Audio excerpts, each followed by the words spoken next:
Good evening, AJ. Good evening, everybody. Welcome to my stream. After, again, some hiccupy problems with this weird duo of OBS, and to which this time I did not make a test before, and it did not work when I tried, and I restarted everything, and now it seems to work. So welcome to the stream. It is a bit of a extra time stream because we are going back to the West Somerset Railway, the remastered version, and have a look at some signaling constellations and things that I think are weird. We will see if they are anomalies or bugs actually, and if so, what workarounds there can be. Hello, the CD I welcome myself on your stream. Welcome from me too, CD Radar. Nice to see you on the stream on a week night, a work night most probably, and with the prospect of going back to West Somerset Railway. So I wanted to have a look at all those little signals, the shunting signals, if they work properly, the signals at the two big stations in the DLC in Bishops Lydeard and then at Minehead, because I think this is really interesting what we can do with the free roam thing now, to check out if everything works as expected or not. So the first thing that we might want to look at Bishops Lydeard is a service. I think it was with a Jubilee, I think it was. Let's take the rep one, but not the festive one. Without the festive one, I think it was this run around here at ENG, yes. Because this is a service that actually does what, if I remember correctly, Matt in one of his don't know if it was a stream or if it was the thing that he put on the forum where he explained how to make services and scenarios in the editor, and he said you should not click this button that says something like allow reversing or something, so that between two objective markers the train actually reverses its direction while shunting. And this can be quite confusing for the player, and so you should not do this. And in this service here, it is actually done, if I'm not mistaken, and I did not get the wrong service. CD Radar asked me, did you fill in the DTG survey? No, I did not. I actually was not aware that there was a survey. Eric and see you. Hey, I don't have a headphones right now and need start French soon, so bye bye. Yes, alright, bye bye. Nice of you for dropping in. So this is our locomotive. We're sitting here in one of the sidings at the Bishops Lydeard, the sidings where we store all the locomotives, a bit in the shed here also, and we are supposed to get this locomotive around here to the other end of the station. Oh, we can't go there with the number 3 camera. Let's see it in the overview. This is where we are. The blue one is always the player one, and now the blue line tells us where we need to go. We need to go there, we turn around, need to go there, turn around again, so pass those two coaches on the left line, go there, and then head back and couple to the front end of those coaches. And all of the time, the first objective that we're getting is coupled to those coaches from the front end. What is the thing that Matt told everyone not to do? Here it is done. What is not so stupid, because actually it makes you think a bit more. So here again are the two coaches, and this is where we have to couple to. And for that we have to reverse a bit. I have the objective marker on because I tried something, but I will not use them now. Puddle in gameplay, I think they are here. And while we are doing this, we can have a look at the signals that are involved in all this. So we need to set our reverser backwards, release the brakes, open the regulator a little bit, and then have this baby run out of the siding.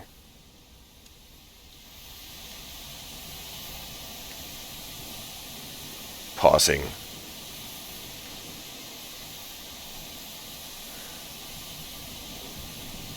the green 47 and the 09 and the 8F.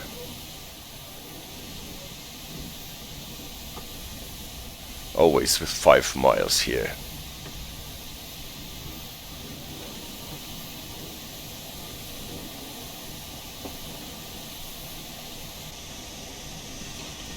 The black one and the blue one we can turn on the AWS. Have a speed clock, or it is really a quality of life improvement. Those are the ones from the Rivet West Cornwall rail tour.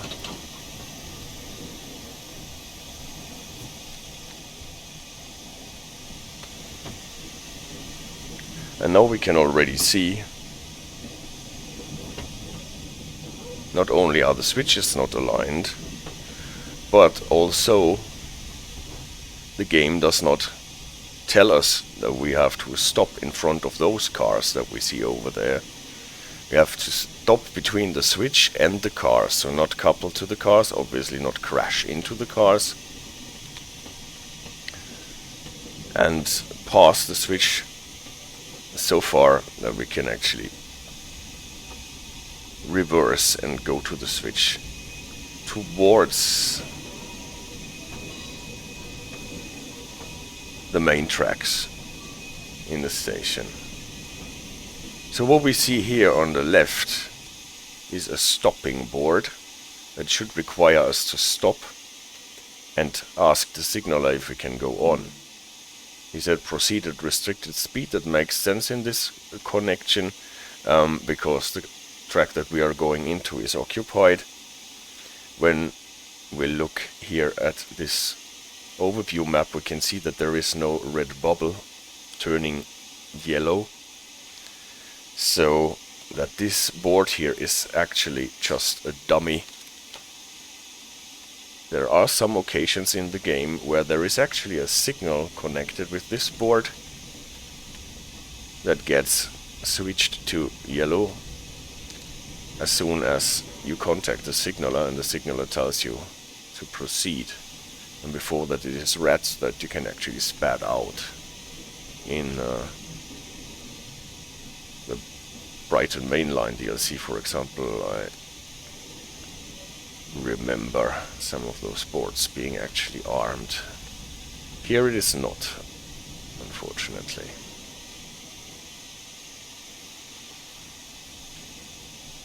Still have to figure out where the exact sweet spot for the brakes on the Jubilee are. They are in a different setting than they are on the 8F. The 8F is much more sensitive than the Jubilee is with the brakes.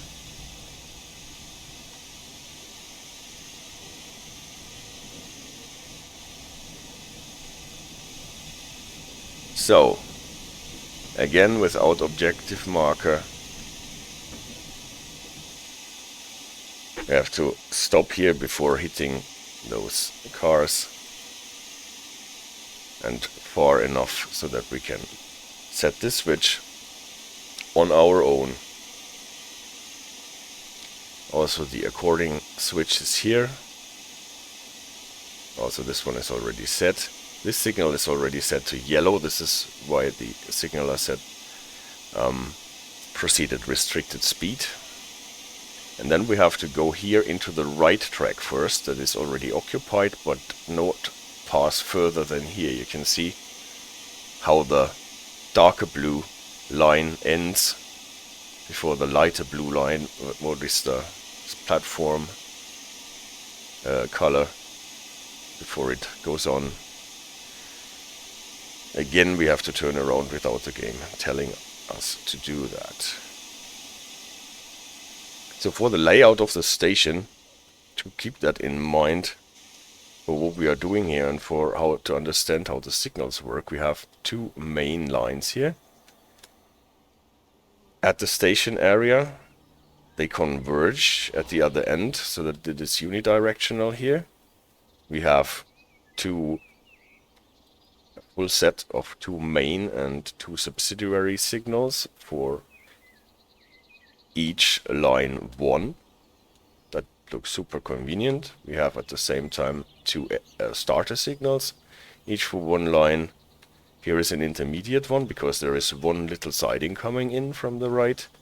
This siding on the other side is protected by two shunting signals. The typical situation would be, as we have learned and what I've seen in a video about the West Somerset Railway, that if there is a junction, you can have more than one shunting signal, and then they read like top to bottom, left to right. So this top one would be for turning to the left, and the bottom one would be turning to the right. We will see it is the other way around here.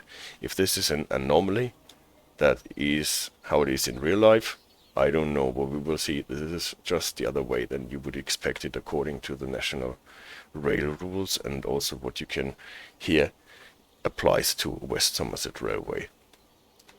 What is super nice is, no, you cannot see it right now, sometimes here at this spot there's actually a little spot of water sitting in the track where yeah, I can see it now. Now you can see it. Where typically the arm of the water crane ends up and obviously spills some water. Exiting the station here, we have actually three main signals. One left side ahead, second one left side to the right across this switch here, and one for the right track. And this is actually the part where the two station main tracks converge again, and only this right track here goes on towards Norton Fitzwarren. Here you have a light signal actually that again closes the slide again, and every other track here is siding. So if you want to go into those loco sidings, you have to go across this switch here. The limit drops to 5. So this station main track, you go straight ahead, and then you can go either here, or you have to reverse to get into those two shed sidings, or those two sidings on the other end that both end here at the buffer block, so they can't go back to the main tracks. But this is all sidings, and to leave the sidings you had to pass this little signal here. Oh, this is what we have to do now. This little signal actually protects the main tracks from locos that are coming from the siding here. This is why we need this little signal here. Whereas those signals are for entering the main station. It is already set to green, the main one, for us, because we will have to use this track here. Here is where the limit of 10 starts for the station. Unlike those signals on the other side, we do not have a full set of two main, two subsidiary signals, but only two main signals for left and right track, and one subsidiary signal. This is the small one here for the right side, whereas for the left side the same purpose more or less should be served by this little shunting signal here. This replaces the non-existing subsidiary signal here.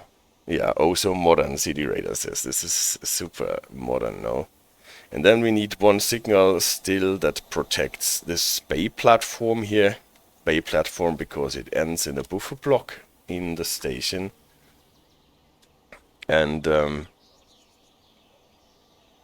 we need one shunting signal that prevents trains from running here into this track. So those sidings here are actually only protected by those two signals here. This shunting signal for trains that are going out into the main track of the station, and this shunting signal that protects against trains coming out of this bay platform and not running into the main track but running into the rest of the sidings here.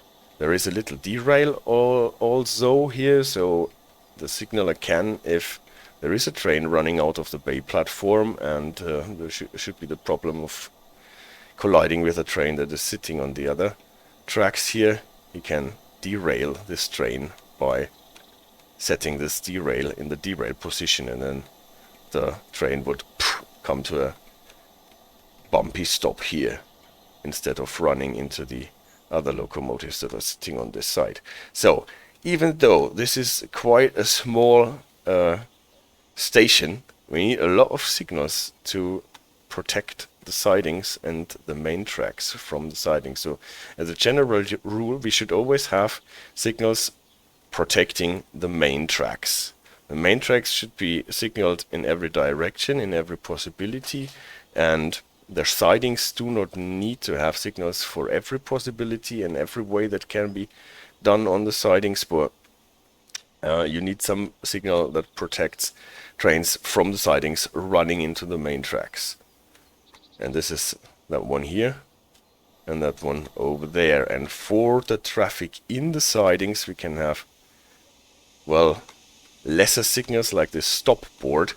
If you're coming out of the shed before you're going here and maybe conflict with trains that are coming from this track here, and you have to stop before you go on, and there is actually a second one stopping board here so that trains that coming from this track and from this track do not collide here in the shunting head.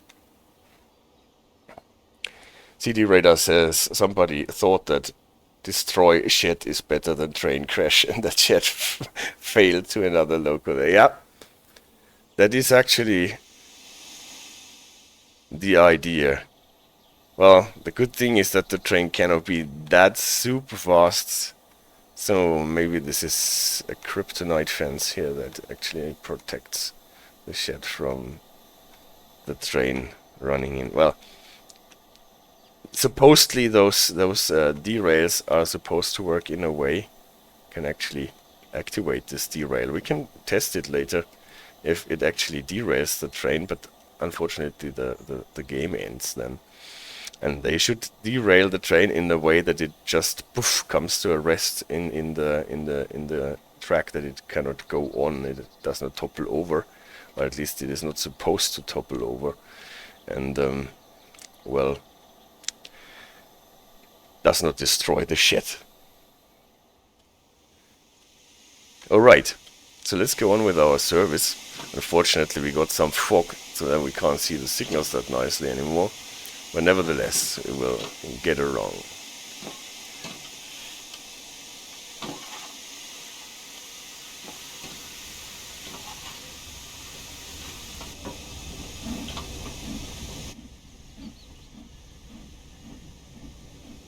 We paid for it, so now we have it. The fog, yes, the fog and the rain. Actually, I'm quite happy with what this looks like.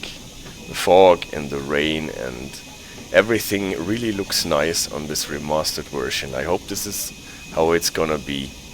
Like, passengers they do look so much better than they used to look. For some reason they are all wearing the same glasses now. It is a bit like in the cinema where you show 3D movies and everybody is wearing the same glasses. Now the passengers are doing this. So this was the AWS magnet for this little shunting signal probably.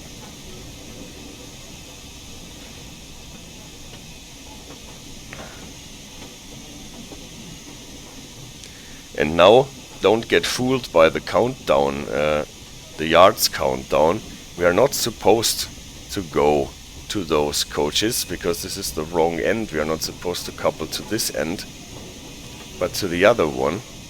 We have to stop If we have to reverse in shunting maneuvers, always remember that we have to pass the signal that allows us to reverse back again. Unfortunately now the signal is at red, we cannot pass it for the right side, and this is because there is actually a different train coming in and interfering with our service because we waited so long. Now the signaler won't give us denied train in section ahead. Yeah, there is actually a train coming in. When was the last time you were in a cinema? Don't they do this anymore with the 3D glasses? I think it was last year that AG, are you awake? Do you remember? When was the last time that we saw a 3D movie with those glasses on?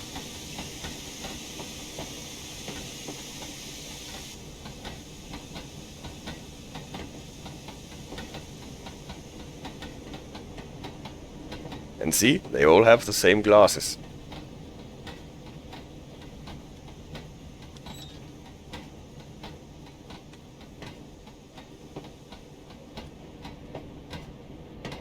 Must be some kind of a requirement to access the West Somerset Railway to wear those protective goggles. There's not one single passenger who does not wear those glasses.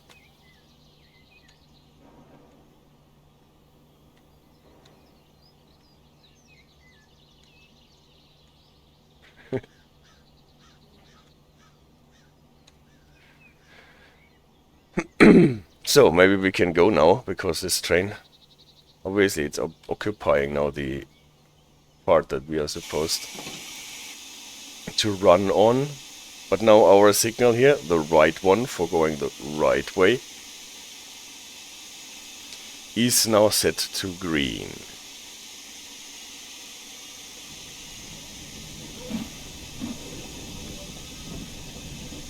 What is this here? Their clothes does not match the area.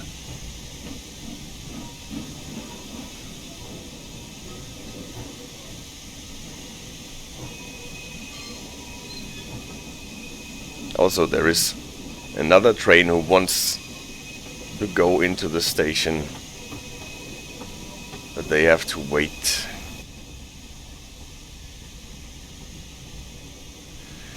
Now we're setting the train behind the home signals on this side.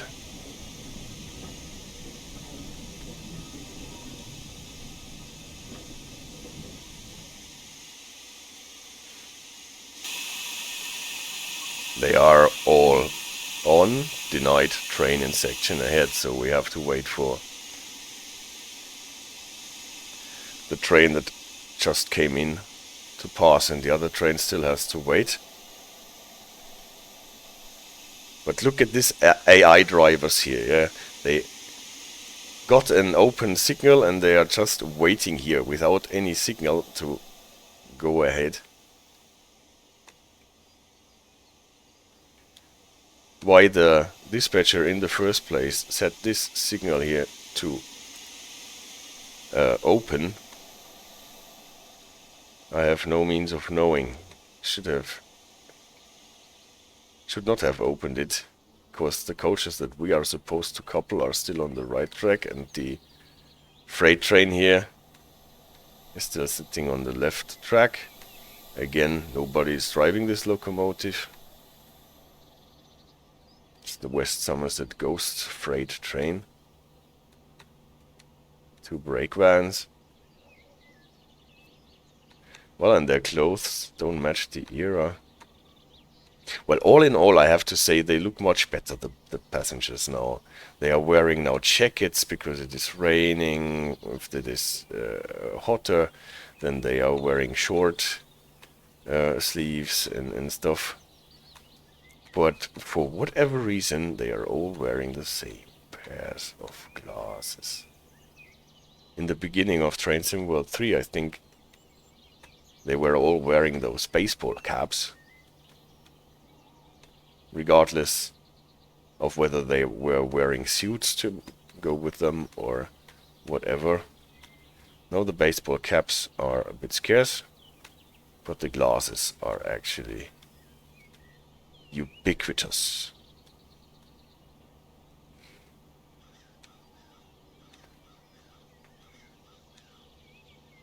So, train, will you leave here or will you sit here forever?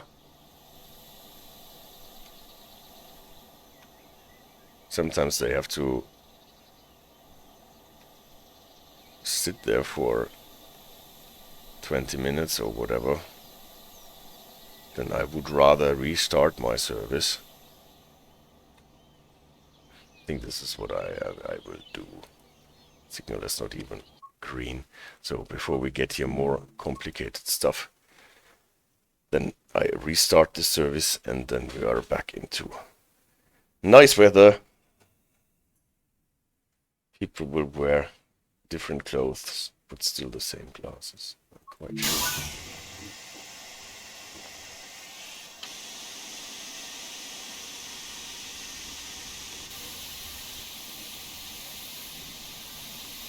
So again, first the exit.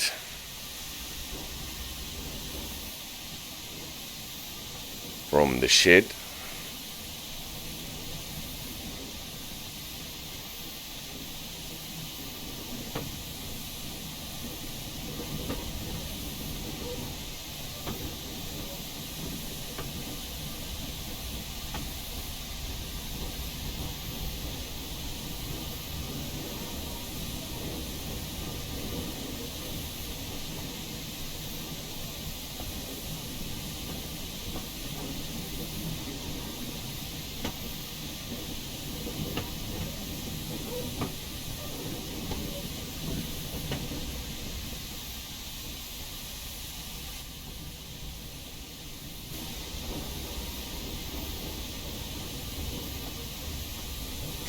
That's the problem. If you do not have objective markers in between, then you cannot, well, connect the signals with the intermediate objectives.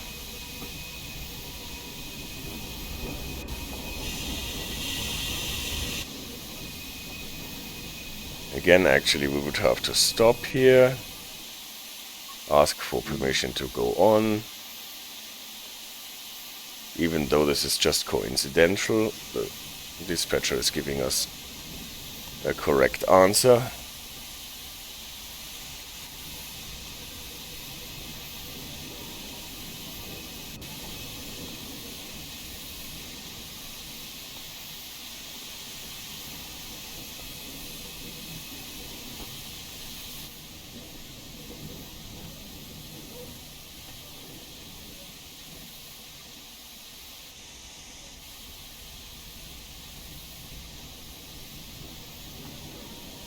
Setting back behind the switch without bumping into the cars that are sitting in this siding.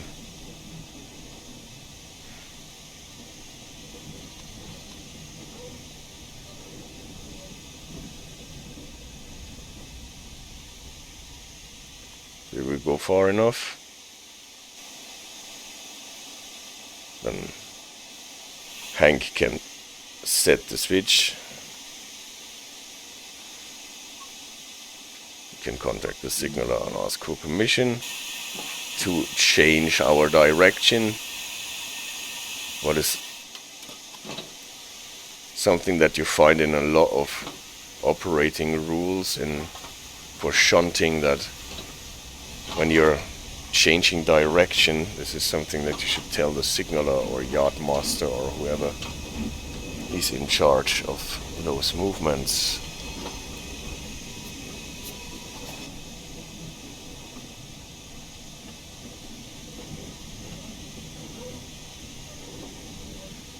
Locomotives changing directions are always something that needs to be taken care of, kept an eye on.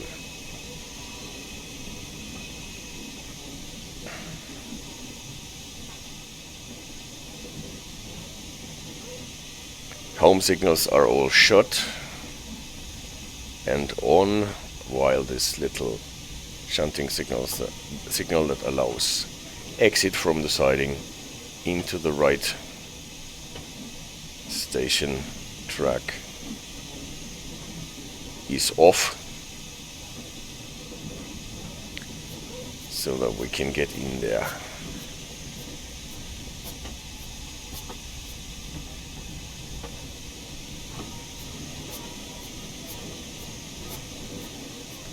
That speed, right? But I managed not to go beyond the 5.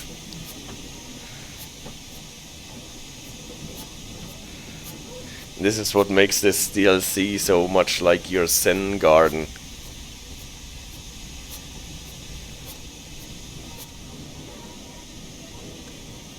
Getting past the signal, now we are actually allowed to go 10 because we are out of the siding and in the station area.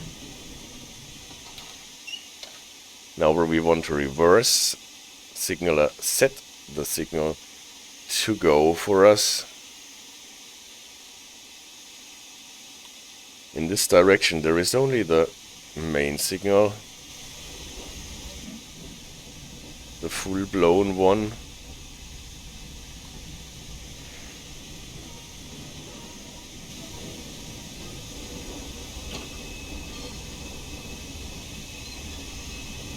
Your Zen garden is 350 kilometers per hour.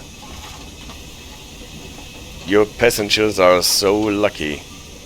Oh, forgot to turn on the AWS again.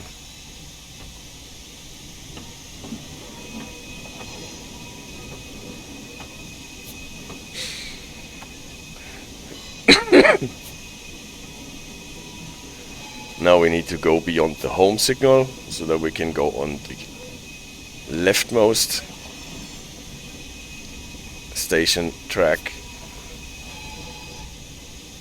Here is already the shadow and here is the signal itself. For now, it is already set to off for us on the left side, so we can go on the left track, and the switch has been set already. All good, so we can proceed. The only thing that is unusual is that we are not getting points in between and are not hitting any object markers in between.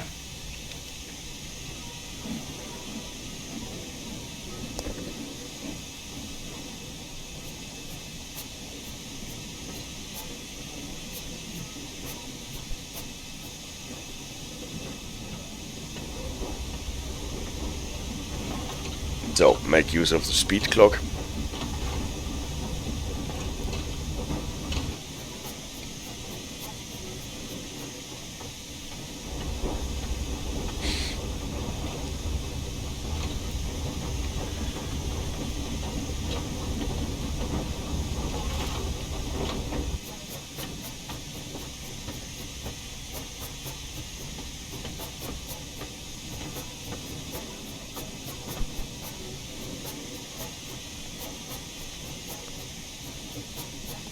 Let's go back to the photo mode because I missed it due to my coughing. What they teach you, top to bottom, left to right. Here the top one is obviously associated with going straight ahead. The lower one is with going to the left one. Yeah, I was muted because I coughed and then I did not demute, but now I realized it. And I'm back. So this is the other way around. I don't know if this is a bug or if it is an anomaly for this signal here actually, but you need to know typically it is the other way around. The topmost is the leftmost, the bottommost is the rightmost possibility to go. Here it is the other way around.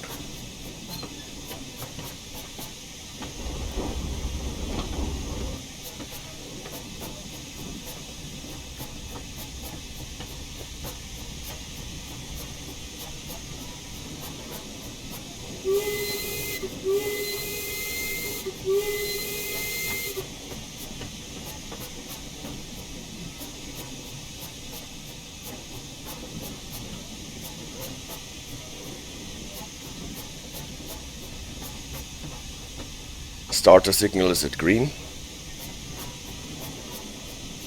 Those are eye protection glasses for coal dust. Yeah, I think that is, they hand it out to everyone who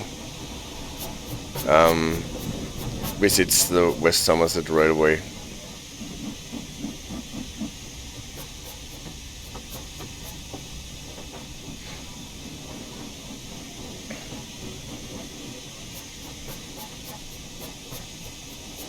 So we have to go on until we are on the outside of the home signals on this end. Otherwise the signaler cannot set a route for us to meet our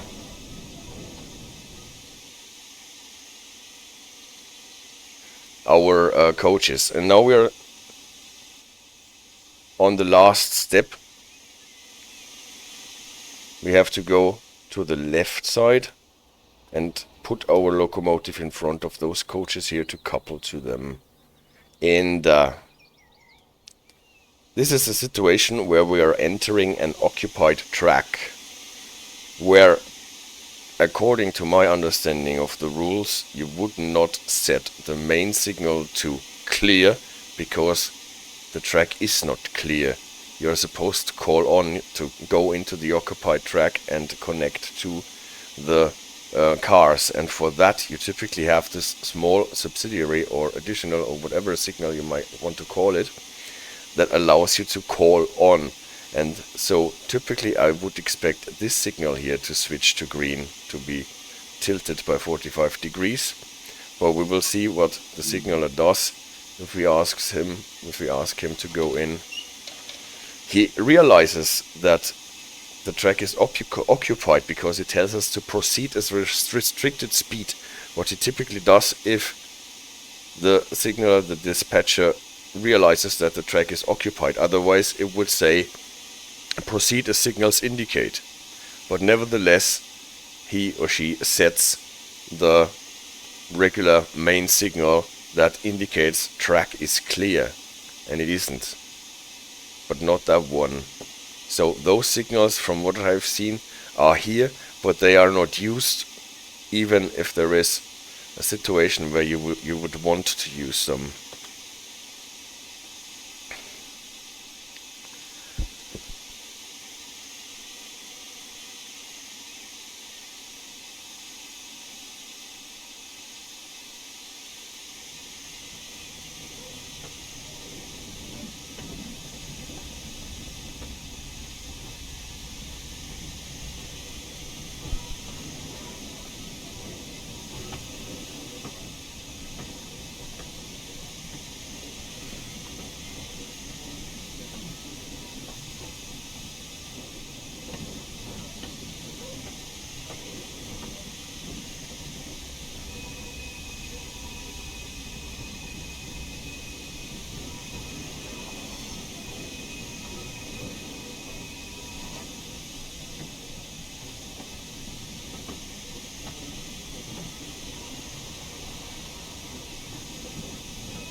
Did you hear the bridge sound, bridge/tunnel sound? When you're passing with your locomotive under the bridge, you get the echo, the sound gets changed. That's nice.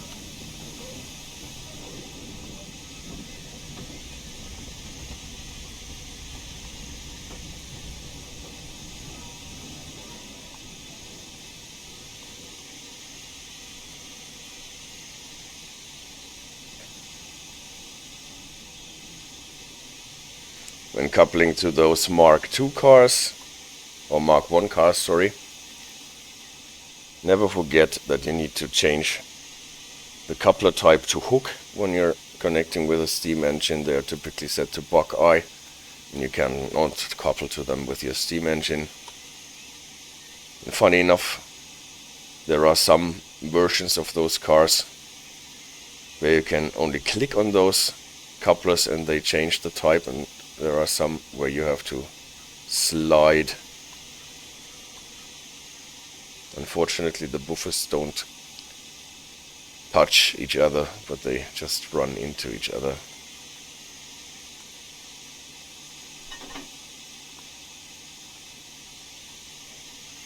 So, and now this service here is done as soon as we have opened the doors for the passengers.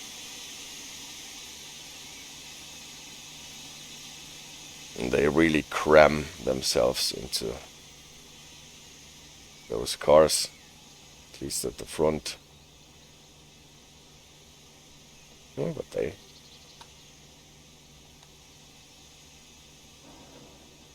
Here is a fraction where the hats are popular. Boom, and they go out again. And this is the service that is like trains an hour on your track in Prague, with all the people cramming into the cars. Well, yeah. So this is one of the rare services where you have to do the reversing on your own, where the game does not give you object markers, that gives you always an indication where to stop and where to turn around, but you have to figure this out for yourself. This is quite nice. It does not actually do what Matt told people that they should never do. But here we have one of those rare examples.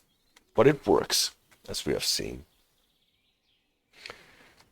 Another thing in Bishops Lydeard that I wanted to look at is an 8F service, I think.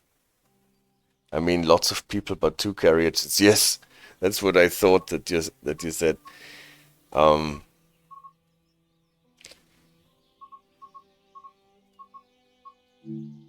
People cramming into the little amount what there is in a train.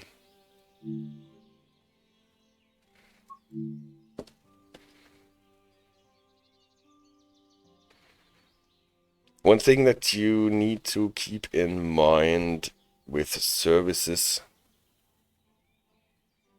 where you have 2 locomotives on your train, there are some, especially with the Fowler 4F, where you have a second locomotive at the end of your train. And here, oh, it is not the one that I meant, obviously, because there is no second locomotive at the end of the train. 11:08. Back to main menu. Sometimes you end up with a train that has a second locomotive in it. Maybe look at one of those first before I try to find the one.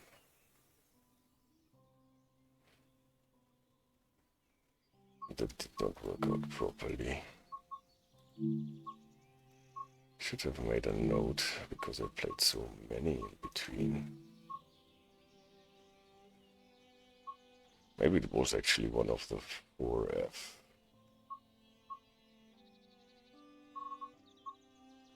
Was it Bishops Lydeard?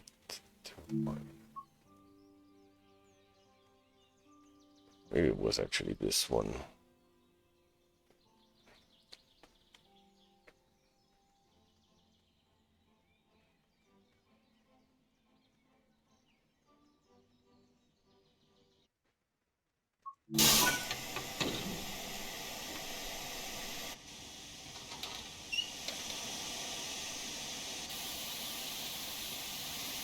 Well, that is at least one where I can show it what I meant. It is still not the one that I wanted to demonstrate. That did not work. We are controlling the front locomotive, the 4F, and we have a second locomotive that is banking. Well, not really banking, but it is double heading, more or less. You can see if you operate the reverser or the regulator, it follows suit.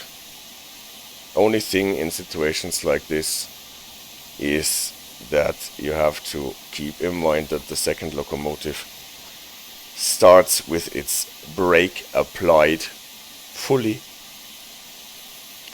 and as soon as you want to release the brakes on your leading locomotive, even if you use the large ejector, you won't get the brakes released completely, and you will not get the train in motion properly. See?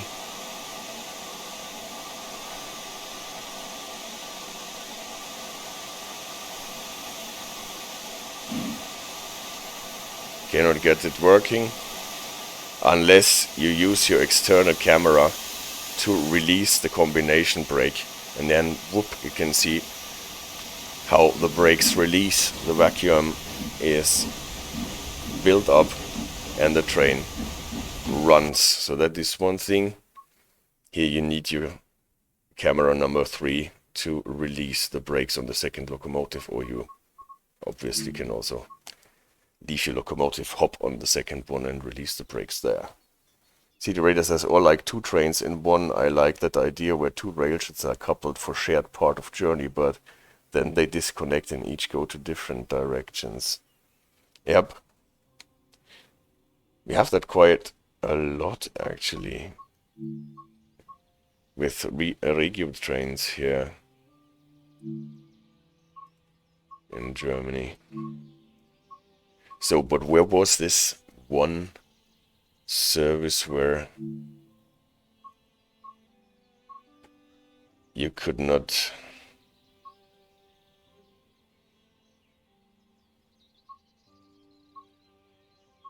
it was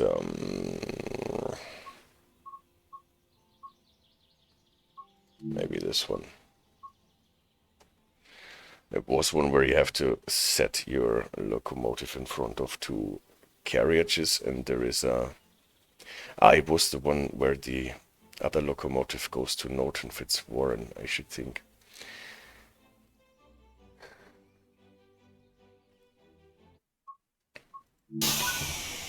Yeah, I think this is that one.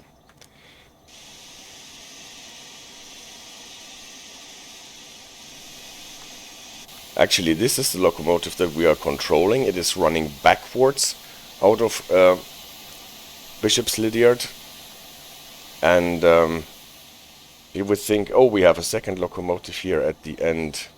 And now it actually worked.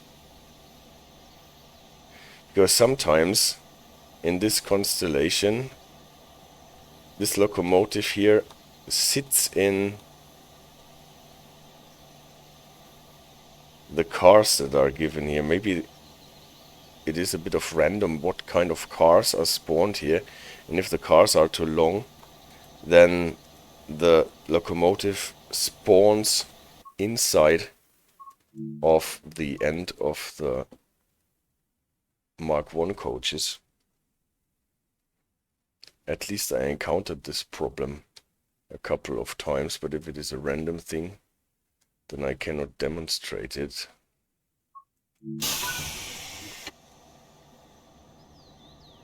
At least there was this constellation here. No, it's the same thing again. Go back to main menu and roll the dice once more. And if not, then you have to take my word for it. That in this case you cannot start your train at all because they are sitting inside of each other.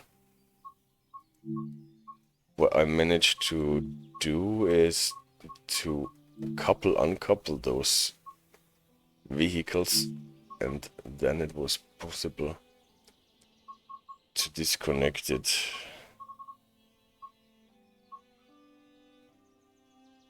Maybe it was. No, where is one that goes to Norton Fitzwarren?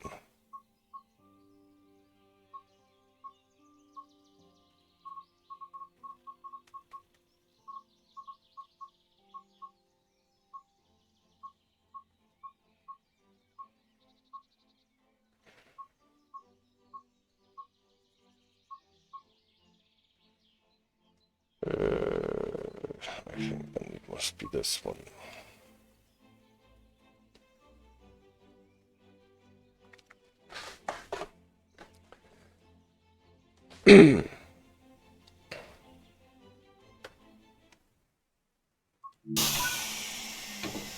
The constellation is correct. Ah, yeah. And now you can see what happened. Those two vehicles spawned much too close to each other. They are sitting inside of each other. And let's open the doors so that we can try to move our locomotive.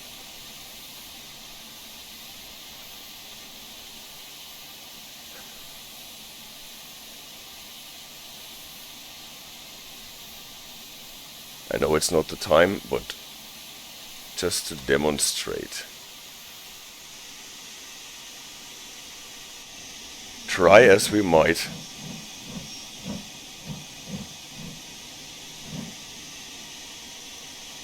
Try as we might, we can pull and pull and pull. And all that happens is that the wheels are slipping at some point, and we are not getting our...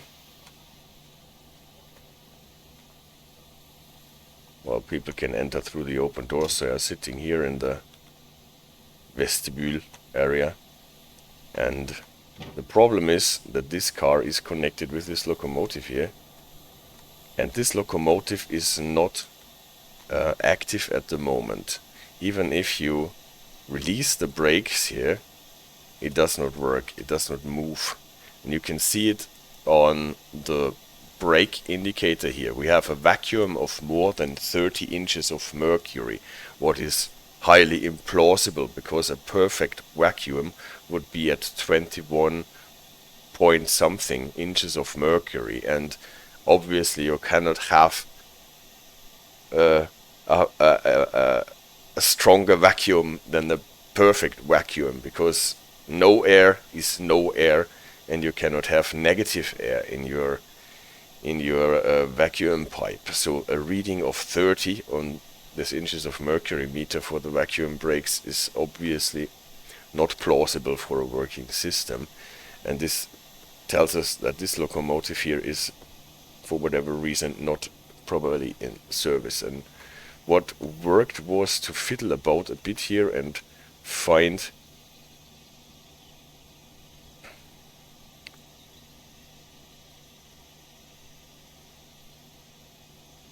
the way where we can actually change the buckler type first, and then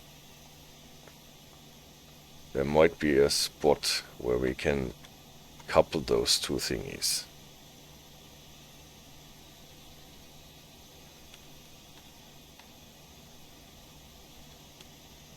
Since they are sitting inside each other, it is a bit... there was something... No, it's...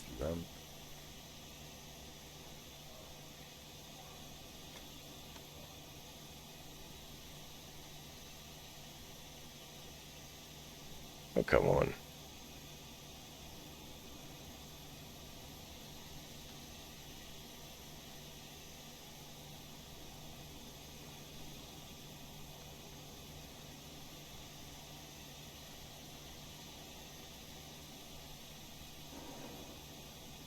Oh, come on, let me find it.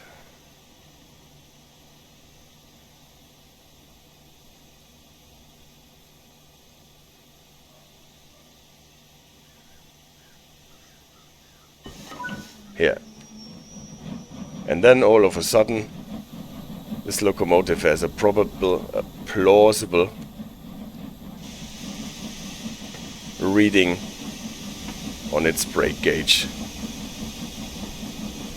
21 point something inches of mercury, and the train is running. So that can happen. What would it? Main menu.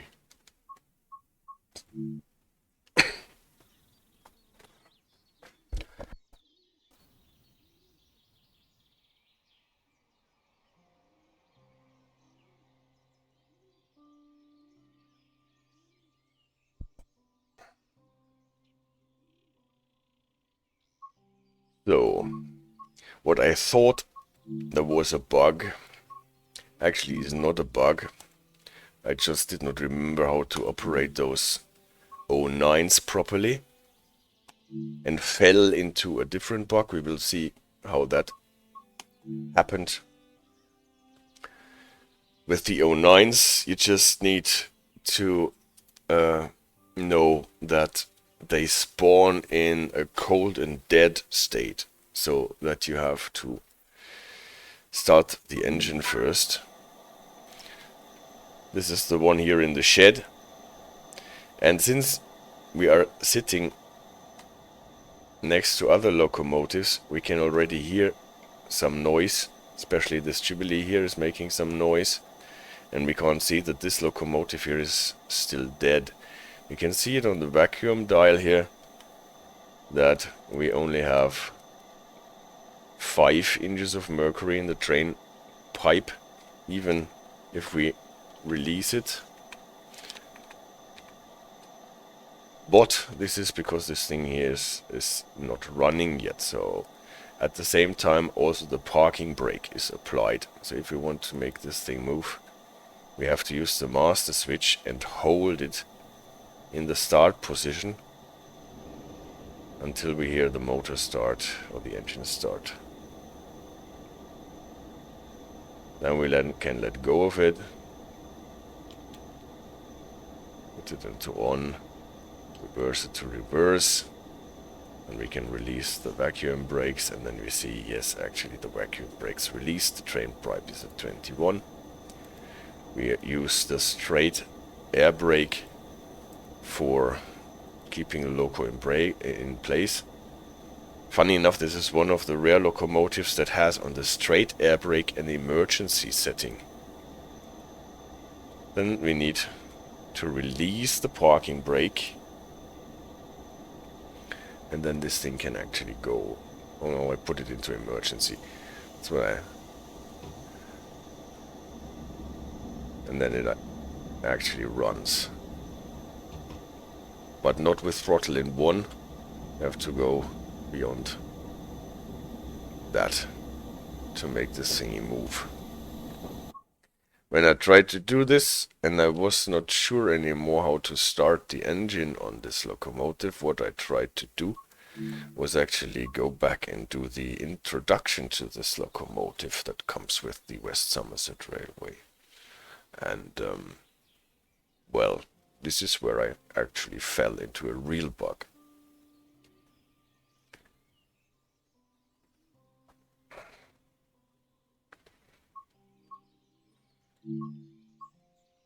West Somerset Railway, training modules, class 9 introduction.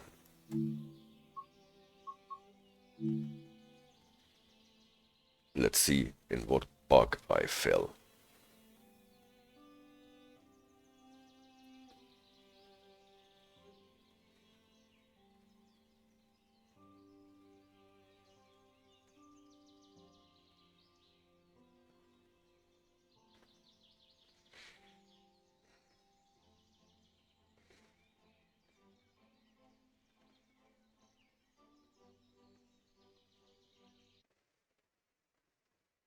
So, the introduction.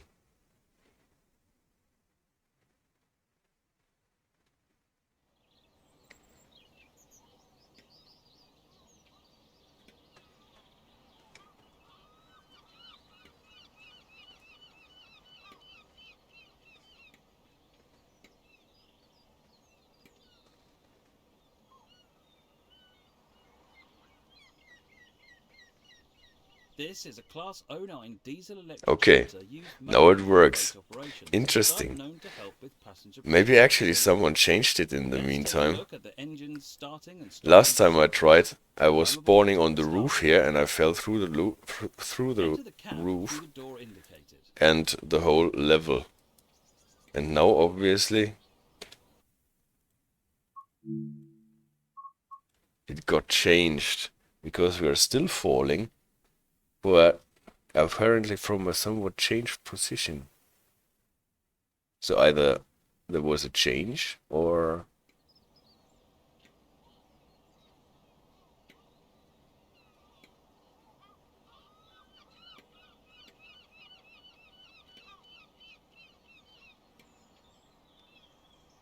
It is a random element. This is a Class 09 diesel electric shunter.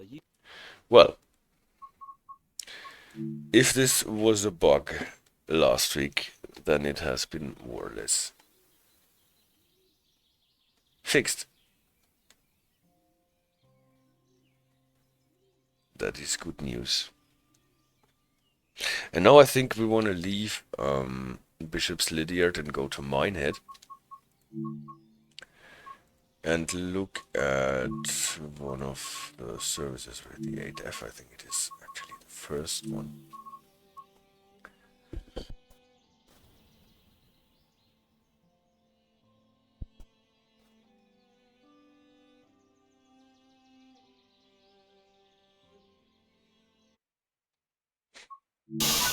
So, now different station, because we started an introduction. The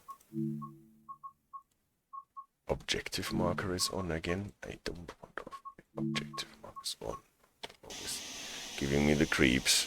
So just for the overview of this station here, Minehead, it's a terminus, so no tracks are going beyond this point. This is why next to our two main tracks at the platform, the main one and the bay one as it is called, because it's a bit shorter and ends with the buffer block, we have sidings on this side with a turntable. And actually this turntable is used to turn the locomotive around. It is not for switching it like in a clock house or into different sidings. There is only this one exit to the turntable, and it is for turning the locomotive around. Locomotive comes with the train, pulls the train into the station, gets disconnected from the cars, then it gets shunted onto the turntable, turned around by 180 degrees, now looking into the other direction, gets shunted in front of the cars, coupled, and then it can go back in the other direction, turned 180 degrees around. And well, if you have done this 3 or 4 times, then you will feel very strongly that push-pull trains are really a nice thing, or EMUs that you can drive from both ends and you can just walk to the other end. Even more so when you're doing more or less the same without a turntable at Bishops Lydeard and have to go to Norton Fitzwarren and drive with 5 miles per hour through the triangle there to turn your locomotive around. Yeah, this happens here on the bay sidings, whereas on the other side we have the locomotive sidings. When you're getting in, we have seen this on the stream on last Sunday. We have this special Homesignal here that at the same time acts as an indicator for the level crossing. We cannot see it properly because of the lighting. We'll find a better lighting later. And still one track only. So this signal needs to be able to give the driver an indication about 6 different things. Either whether the train is routed here in the bay platform track, whether it is on the main track, whether it is supposed to go on the loco sidings or in the base sidings. That would be first here and then across this switch, and now it is in the bay sidings. Whereas to the loco sidings, it would be this switch here to go outside. And yeah, and then again the thing with the occupied track on the platform tracks, if there is already some occupation there, it should give you a call on or shunt ahead indication, but it doesn't. It gives you the full clear indication even if there are trains or vehicles sitting at the platform. Again, we need to have those shunter signals to protect access. Here you have this pair that tells you whether it is good to go straight ahead or right into the loco sidings. Here is one that is good for this track where this brake van here is standing. It is protected here so that it does not go into the track that is coming from the main track. This track here does not have its own protection signal. And here are no protection signals, but for going this way, you have again two protection signals for going straight ahead or going to the right. Whereas here on the base siding, you don't get an extra indication for going into the siding or into the platform bay. And there is in those sidings only that one that protects the main tracks from trains that are coming from the siding. So, where are we supposed to go here? We are supposed to leave this shed lane, shunt through the loco sidings, and then go straight ahead into this occupied track, because we are supposed to couple to those wagons. We can see that this signal here is already green. It is yellow, but it is yellow because there is a buffer block in the end, so it cannot be green, but it is in a proceed aspect.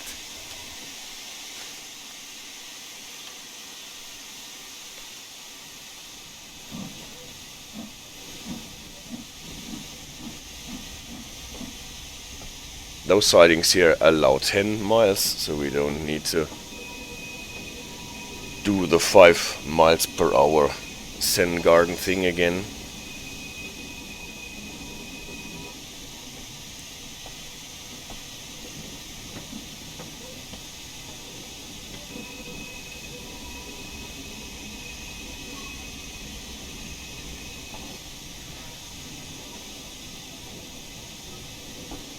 So flank protection on this switch here must be done by the shunting people without the help of installed signals. And now we are supposed to go straight ahead, passing those signals here. But both of them are indicating that they are on, that we may not pass. At the same time, we have seen signals already at yellow. It shows a proceed aspect. So actually the top one should be tilted by 45 degrees, and we're not spatting out when we are passing those signals. So the physical or the graphical representation of the signal, unlike the logic of the signal, is not reacting as we would expect it to.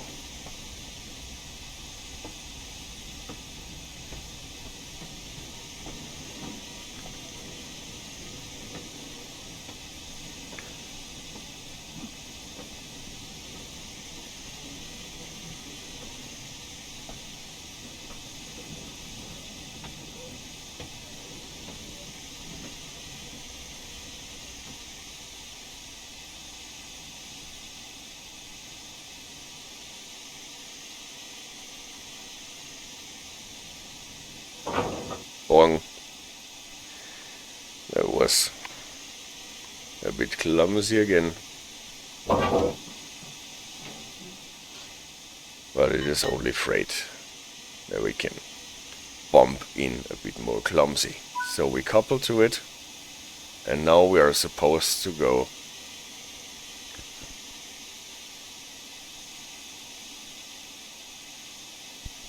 ahead. We are supposed to go straight ahead, straight ahead. We have to set this switch, we have to set this switch, and then stop here.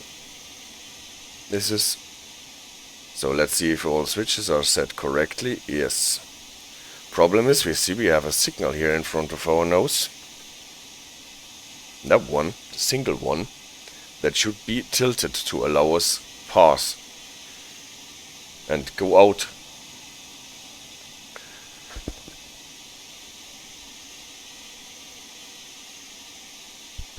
Out of the siding.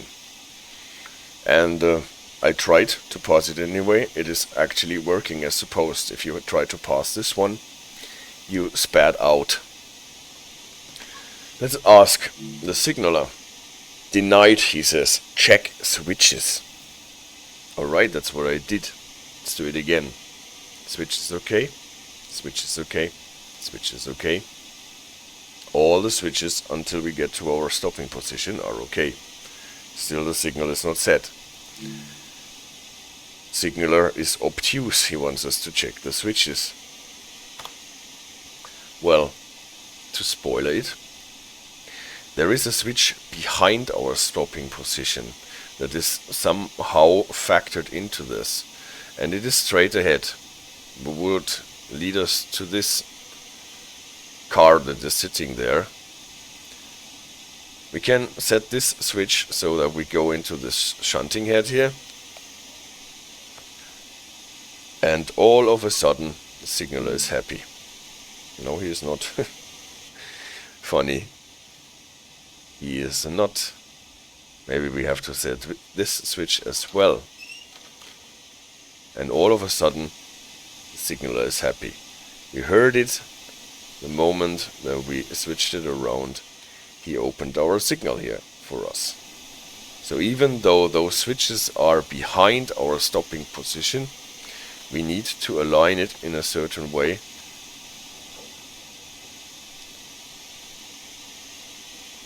so that the path can be set. That is at least a peculiarity, I think.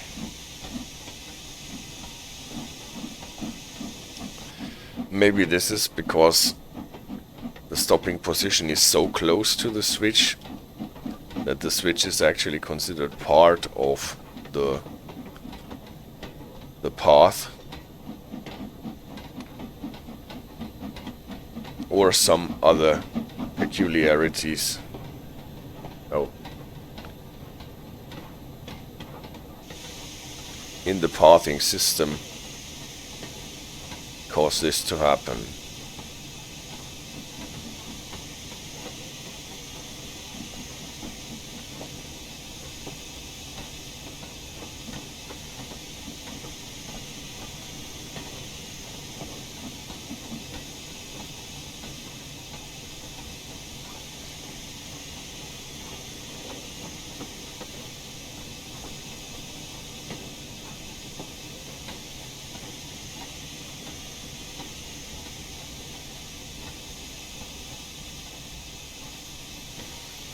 See, if we actually go to the 0 yards position, then we are sitting on the switch, more or less.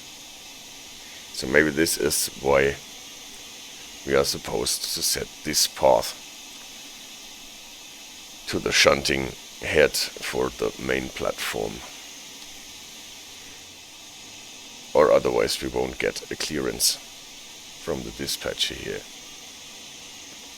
Well, whatever. Another thing for the back of your head, if the signaler is obtuse and asks to set switches and you have already set all the switches properly in your path, then check if there might be some switches beyond your stopping position that can be set in a different way, and then it might work. Now back to the home signal here. Free roam, Minehead. Let's find some setting where we don't have this harsh lighting. Not foggy, light clouds maybe.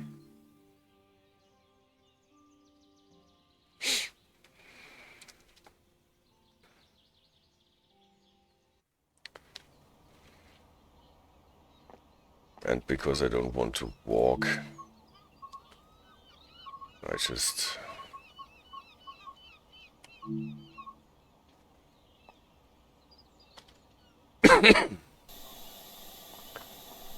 want my little loco that could and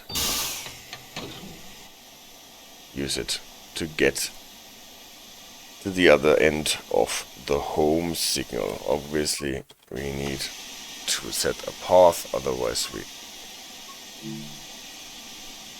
cannot properly leave this thing here.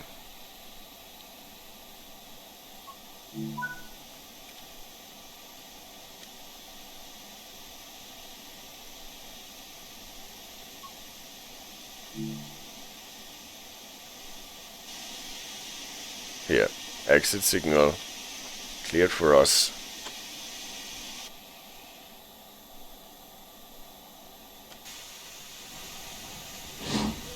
The 4F always needs quite a high cutoff to get moving.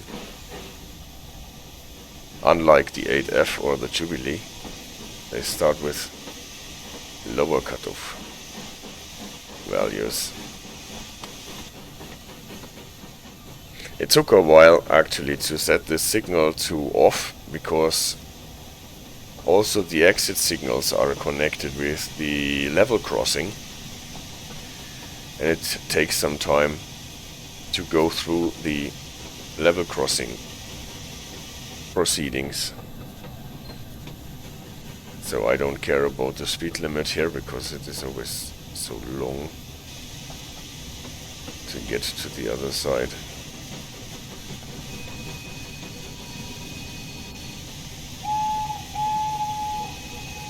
I know I don't need to whistle here, but I like whistling. Who doesn't?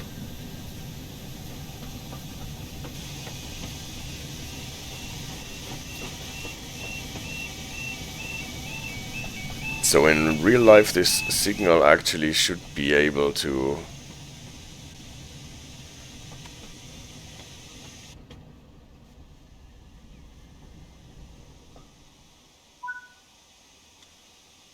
display 6 different aspects, or 7 if you count that one, the Rev 1, 2.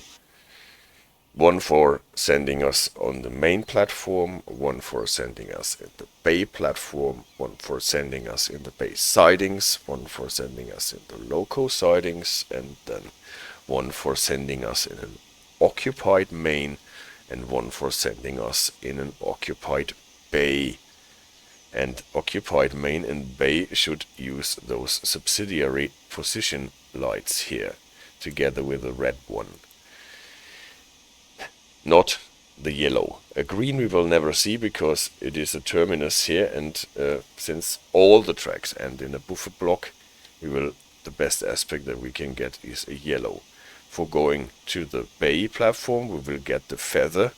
For going straight ahead we will just get the yellow without anything. For loco sidings we will get the position light with LS. For bay sidings we will get the position light with BS. And yeah, this all works properly in the game, whereas sending us in an occupied main should not give us a yellow, but it should give us the red with position light and an M on the theater indicator here, whereas sending us in an occupied bay should give us the red with the position light and the feather. But those last things that you can see in a video that is on YouTube about this signal, they don't work in the game, unfortunately. Just like the calling on signals don't work in Bishops Lydeard. What is, well, you can debate if this is a bug or just not implemented. Set the path for going into the bay sidings, for example. Like here. Again we have to wait. You can hear the level crossing getting into motion. Cars getting stopped, barriers, and now not only do we get the white flashing indicator for the level crossing, but we are getting the 2 position lights the subsidiary signal together with the BS for base siding, and we can go into the base siding. Unfortunately, in the free roam, if I delete this path now,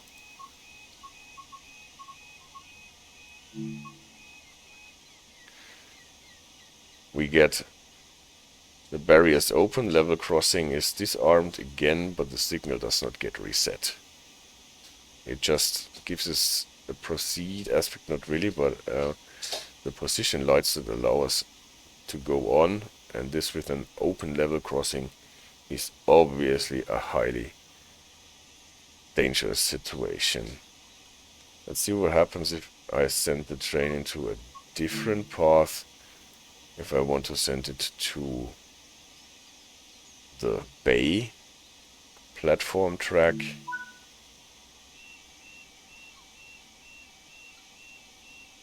the level crossing gets operated,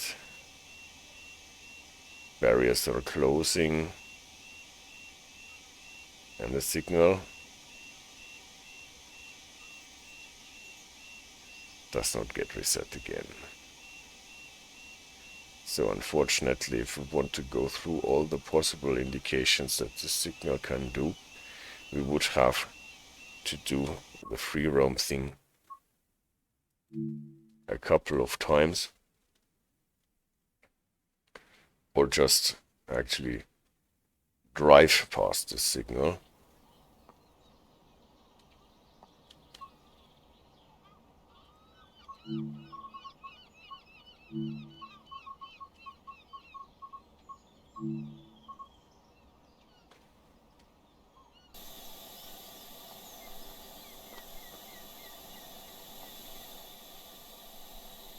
So,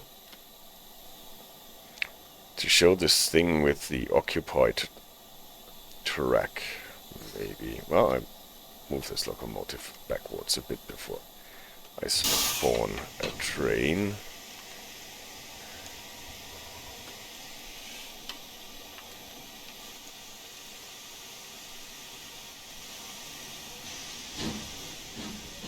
And what I always wanted to try is whether I can spawn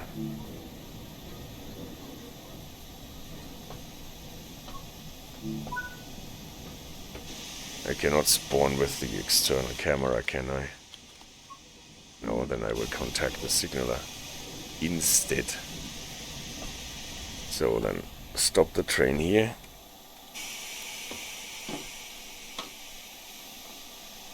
And now let's spawn, let's say, a coach. Mark 1. Festive.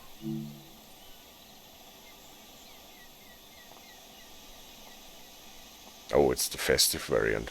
Well, this should not actually make a big difference. Now the track is occupied.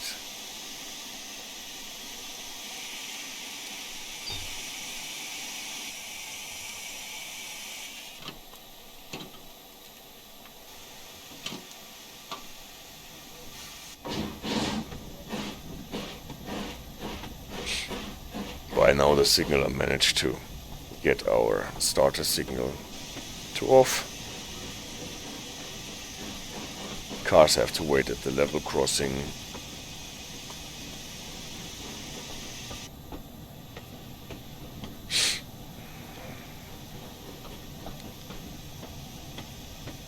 Again, don't mind about the speed here.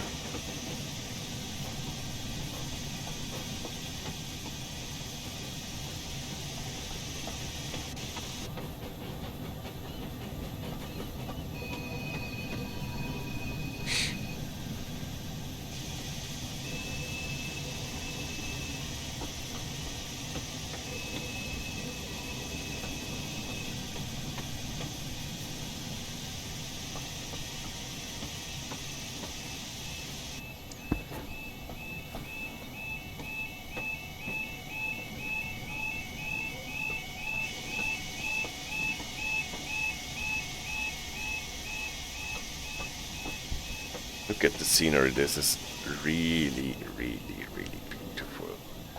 I love how this looks. How the water looks now in the creek here. It is not some weird green mesh, but when you get close you can actually see the ground. Still you have the sky getting mirrored. So this is what I dreamt of water looking like. So this is really, really amazing work. This water visual here.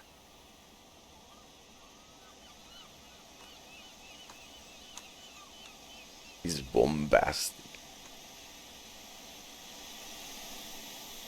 The lighting in the landscape, I'm very, very happy about this. So I hope this will be the standard, or that's what you say. But this is definitely something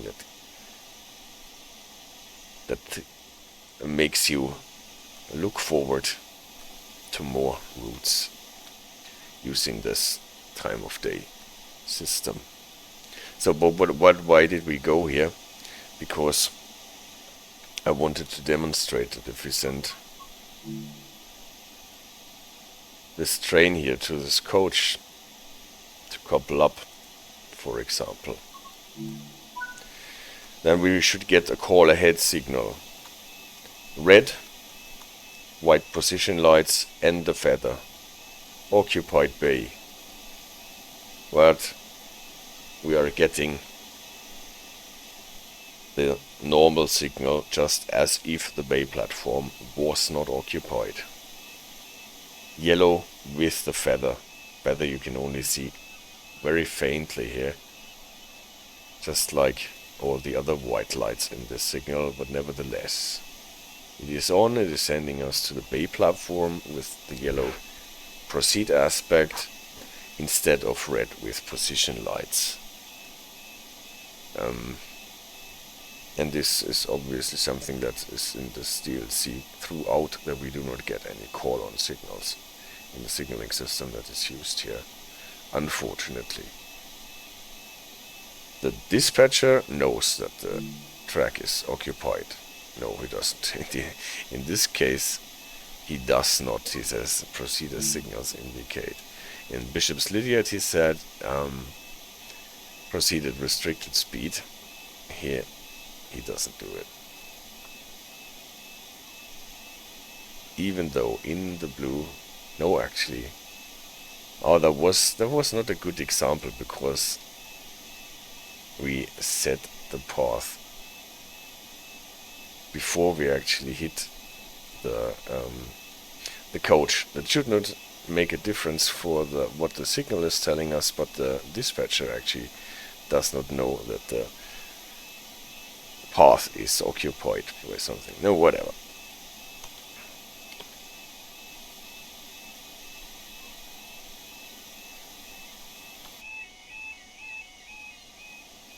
Well, this is more or less what I wanted to look into. One last thing I have. What is actually a bug? I want to try to reproduce it. I'm not quite sure if I can do it. In Watchet, if you pass Watchet with a freight train, you typically get, or at least this is what happened to me, a speed limit of 1 mile per hour. What is obviously even slower than 5 miles per hour, and I don't think that's prototypical, even for freight trains. Let's spawn and watch it.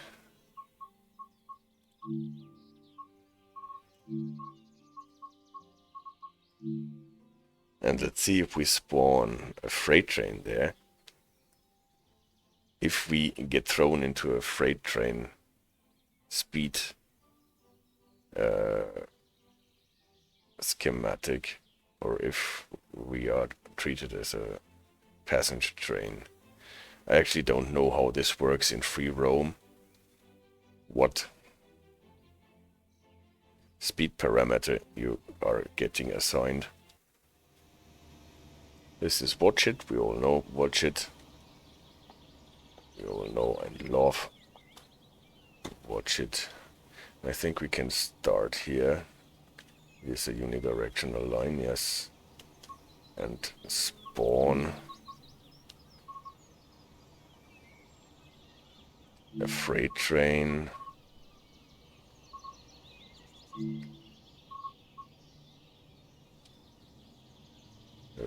Cannot spawn it because it is too long.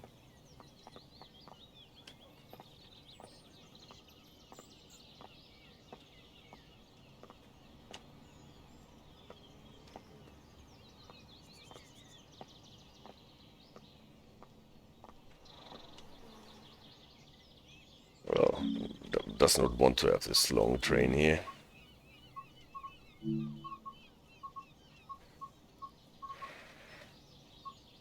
Yeah, Mark 1s are obviously shorter. But I don't want Mark 1s because I want planks are shorter. I still can't. Does not want to have it.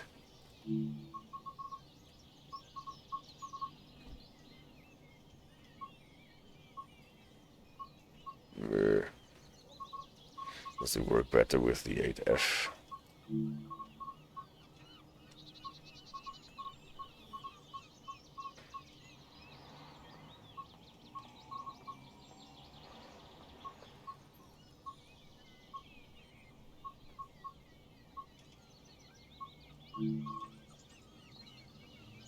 Okay. I don't know what I have to do to make it possible to spawn the train.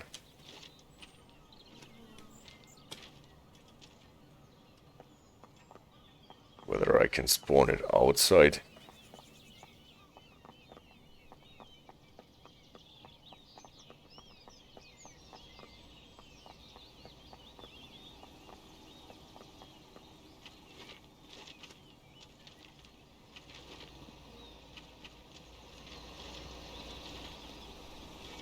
Or if they just don't want trains of that length inside here.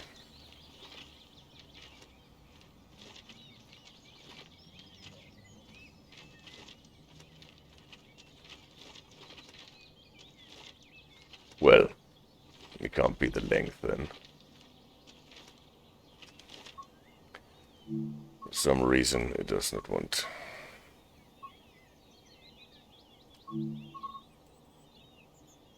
to have trains of that kind here. Well, then I cannot show it probably aside in...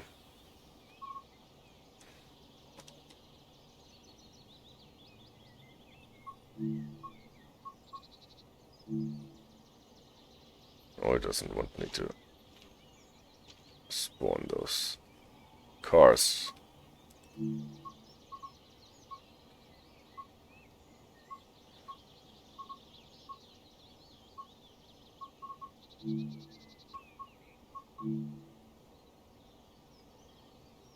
Well, it doesn't want me to spawn anything here.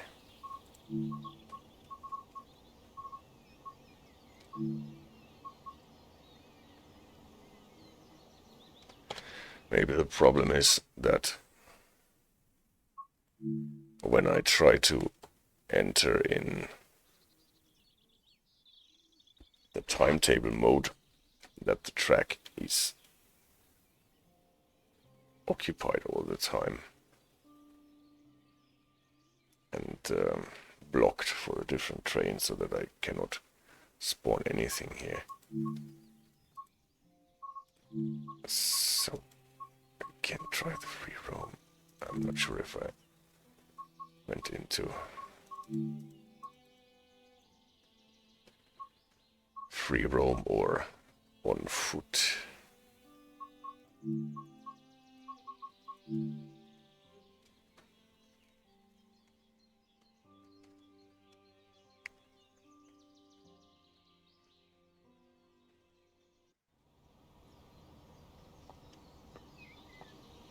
Just see if I can spawn anything here.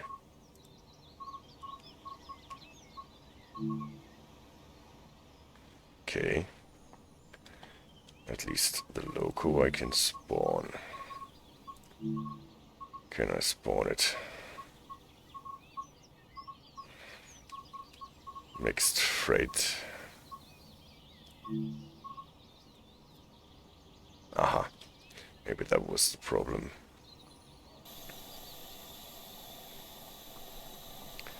So now we've got a mixed freight train here.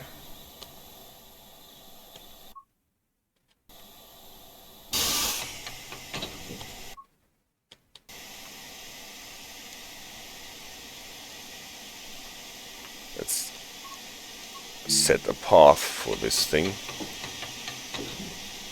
And let's go.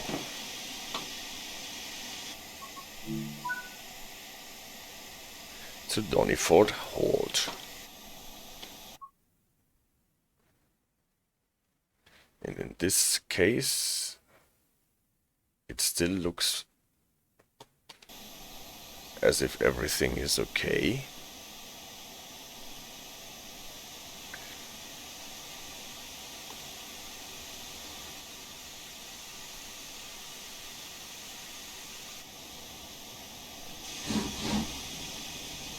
Speed limit is 20.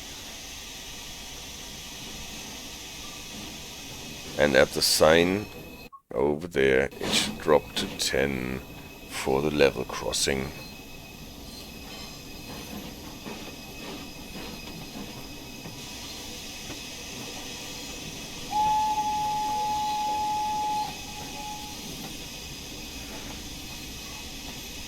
Let's see if it drops to 10 or if it drops to 1.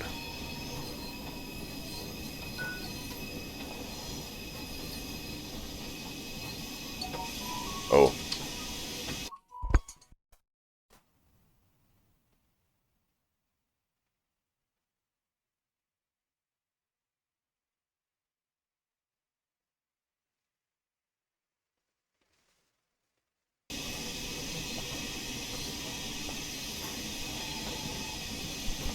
This actually works as intended. I don't know if we are recognized as a freight train here, or if it does not happen in free roam. But definitely there are some freight trains in the timetable that give you a 1 mile per hour limit in this spot when you're passing this part of the Watchet platform. Can't reproduce it in the free roam, because I'm not sure if this train is actually assigned the quality of being a freight train for the speed limits. I can't verify this here. Okay. This was my bug hunt stream. I hope it was not too boring.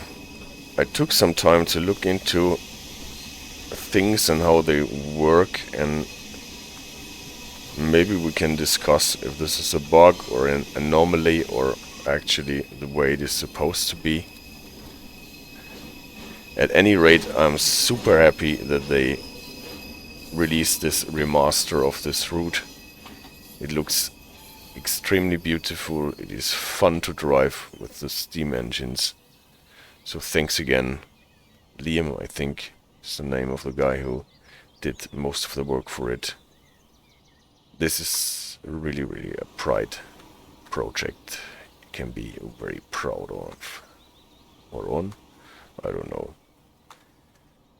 At any rate, thank you for bearing with me in this stream, for watching this video. And see you soon, most probably next Sunday, with another different topic, and probably the gloss-up line. After all, we have not done this before. See you around. Thank you very much. Take care and have a good time.